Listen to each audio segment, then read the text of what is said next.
great to be rejoined by Tanner Kern. He does tremendous work over at DraftKings. And Tanner, we are getting set for the upcoming NFL season. And before we dive in on some of the awards that you have fired in on, how do you just go about trying to be able to find a little bit of value on the board? And what's really the process of being able to narrow down who you do want to fire in on some of these awards, like Offensive Player of the Year, list goes on and on? So I would say just continuously checking the market, right, and doing your research about how guys are going to fit into certain schemes and all that, but consistently checking the book because props are being added all the time, markets are being added, lines are changing, so you can really find value. And I've made a ton of future bets already, and I've overlapped on some, I've hedged out of some already just because the market's changing, my opinion's changing. So constantly doing your research and constantly checking would be my best advice. Yep, absolutely. And always do shop around for these as well, because on a game line, especially in the NFL, finding a half a point of differential, that's pretty big. Meanwhile, in the awards market, in terms of finding like Defensive Rookie of the Year, Offensive Player of the Year, different books have different liabilities, and you're going to find a lot more variance there. So always do be taking a look at all the odds that are available to you, every shot possible. Just at the very least, give it a little bit of a look. I think that it's going to bode very well for you long term. And this is one that I like. You're taking a look at the Offensive Rookie of the Year market, and you landed on Jackson Smith-Njigba, right around 10-1. Seattle Seahawks picked him up as one of the top wide receivers in the NFL draft. And I do think that for the Seattle Seahawks, they can really make some noise out in the NFC West. And how do you just really view the Seattle Seahawks team along Jackson Smith-Njigba? Because I do think that with Geno Smith, what we saw last year, far from a fluke.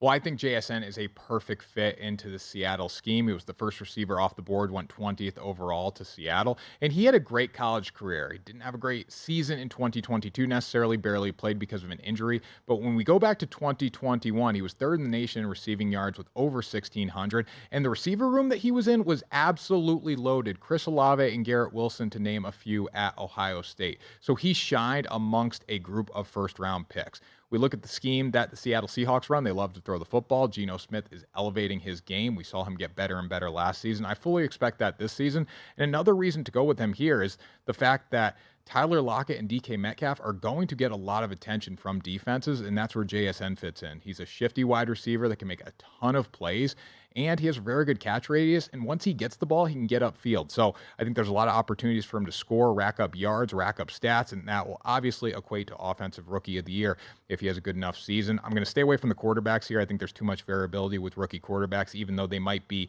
the favorites just because they touch the ball every play. I think JSN has a lot of upside, and for plus 1,000, it's worth taking. Yep, and you do have a pair of guys in C.J. Stroud and Bryce Young that you know are going to be out there right away.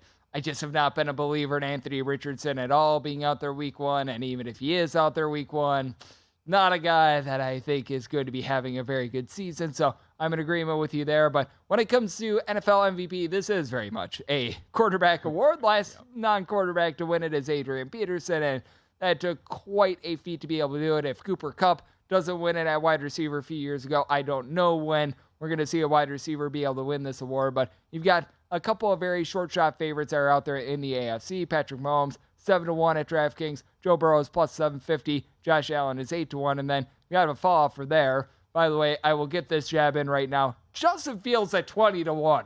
What are we doing here?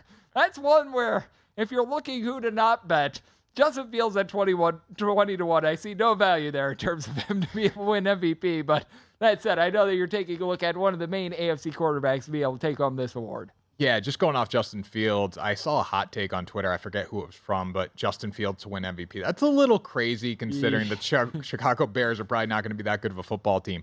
But I'm going to be on Joe Burrow to win the NFL MVP. When you look at Joe Burrow, he is one of the best quarterbacks in the league. I'm not saying he's the best. Patrick Mahomes might be that guy, but I'm a Burrow fan, so I'm not going to give a direct answer there. But he has a great receiving crew, Jamar Chase, T. Higgins, Tyler Boyd, that he's accustomed to. He's getting better and better with those guys. Been playing with Jamar Chase all the way back to college. And then the biggest thing that I'm seeing from the Bengals is they're really emphasizing the offensive line. Ted Karras, Orlando Brown Jr., Alex Kappa, Jonah Williams, just to name a few guys there. They're getting better. It allows Joe Burrow to step up in the pocket. And this is a quarterback that if you give him time, you're going to be successful. Now, going off the other MVP candidates in the race, I'll look at Josh Allen. Something that we don't talk about with Josh Allen enough is the fact that he led the NFL in turnovers last season. He also led the NFL in red zone turnovers last season. So that combined with the fact that the Bills struggle in the playoffs, I'm going to stay away from him. Patrick Mahomes, I think there's going to be a little voter fatigue there. Justin Herbert has to be in the same division as Mahomes, so he has to outplay him. I don't see that happening. Jalen Hurts coming off the best season of his career. That's saying that he's probably not going to do it again this year. That's my take. And then Lamar Jackson just can't stay healthy. So when I look at the MVP market, Joe Burrow is my clear favorite.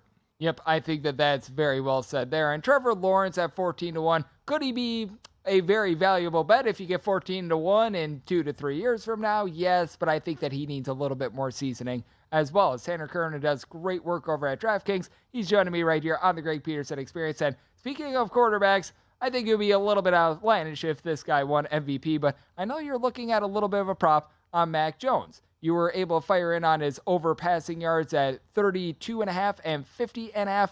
Right now I'm seeing at DraftKings, you're able to get this at 3,300, but you're actually able to get a plus 105 price, so you're able to get a little bit of positive juice there. How do you view the season for Mac Jones? Because what I think actually works in the advantage of Mac Jones here is because when you take a look at a lot of these yardage props, what have you, a lot of these quarterbacks are a little bit more mobile. And I think in this case, because Mac Jones is a little bit more of a drop back, pass it, not really much of a scrambler, that actually helps in terms of his passing yards. Yeah, Greg, this is my favorite preseason future bet. As far as props go, when I look at Mac Jones, everything went wrong for Mac last season. He didn't have an offensive coordinator. Had Matt Patricia and Joe Judge. Obviously, that's going to affect how he plays football. But we go back to his rookie year, he had 3,800 passing yards. He was really good. He was effective. He was a Pro Bowler, even if it was the Pro Bowler because people couldn't go. That's why he got elected to the game, obviously. But when Mac Jones has an offensive coordinator this year with Bill O'Brien, I think he's going to be very effective. And the fact of the matter is, Mac has decent receivers this year. He has Juju Smith-Schuster, which is a little more talent than they had last year. He has Mike Gesicki, who I think they're going to work in really well, especially around the red zone. And he only played in 14 games last season, but he still threw for 3,000 yards. So the bottom line here, Bailey Zappi might be waiting over his shoulder, but I think Mac's going to deliver this year. He's a quarterback that has a lot of upside, especially with Bill O'Brien as his OC. He's got a few more weapons at wide receiver this year. And the fact that he threw for 3,000 yards playing in 14 games last season, it's hard to not say he's going to throw for 3,300 playing in hopefully 16 to 17. And I think the team not keeping Damian Harrison as well, I think that shows that they're going to be looking to pass a little bit more this season as well. And then another Patriots prop that you're taking a look at is sack total for Matthew Judon. I know that is over and under in some books is right around 11.5. I know that you're expecting a big year for him in a Patriots defense, in which I do think that it's probably going to be the forte for this team. Yeah, Matthew Judon is the best pass rusher in the AFC, in my opinion. He had 15.5 sacks last season, and he had 5 multi-sack games, too. And when you're looking to get to a number like 11.5, you need to have a couple multi-sack games in there, counting on the fact that you're probably not going to have a game. You might have a game where you're not going to get a sack. So when I look at this division, though, that's the biggest reason to lean over on his sack total. The New York Jets are going to rely on throwing the football behind Aaron Rodgers. The Buffalo Bills, we know they throw the football with Josh Allen. He also runs the football. It's more opportunities to get sacks if they can tackle him behind the line of scrimmage if he scrambles. And then the Dolphins lean on the pass as well with Tua Tagovailoa. So there's a lot of opportunities for Judon to rack up those sacks. He had 15.5 last season. The Patriots defense has stayed together. They've retained a lot of guys there. So I think he's going to be in the same scheme. He's going to be just as good next season. I do think that Judon is going to be in for another great year, and I think that Patriots defense in general is being slept on a little bit, and we're going to close it up here because I know you've got yourself a nice big plus money bet that you've got in terms of a Super Bowl exacta. Obviously, this one is going to be a little bit harder to cash, but take me through what you're expecting for the Super Bowl, as I know that you pretty much made your Super Bowl pick right here at 40-1. Yeah, I'm in Vegas. I had to go big. I was betting the horses today, so I figured I'd go with the little Super Bowl exacta for plus 4,000 here. Bengals to beat the San Francisco 49ers. Joe Burrow lost to Patrick Mahomes in the playoffs last season. That's not going to sit well with Mr. Joe Burrow. The Chiefs, I think they're going to struggle to get back to the Super Bowl. Again, we know the Bengals can beat the Chiefs, and those are the two teams that I'm looking at in that division. In the conference, I don't have any faith in the Buffalo Bills. They find a way to blow games in the playoffs. And then when I look at the 49ers here, I'm going to rule out Dallas right now. And the Philadelphia Eagles, I just don't see them matching what they did last year. So I'm going to be on the Bengals for a Super Bowl exacta plus 4,000 to beat the 49ers. Again, in Vegas, had to go big. And that would be a rematch of a Super Bowl that we saw many, many years ago. So that would be a lot of fun, and let's hope that comes through for you, as Tanner, you always come through on this show. You do a tremendous job over at DraftKings, and it was great to be able to get you in studio in the flesh tonight. Thank you so much for joining me. Thanks for having me, Greg. It was awesome.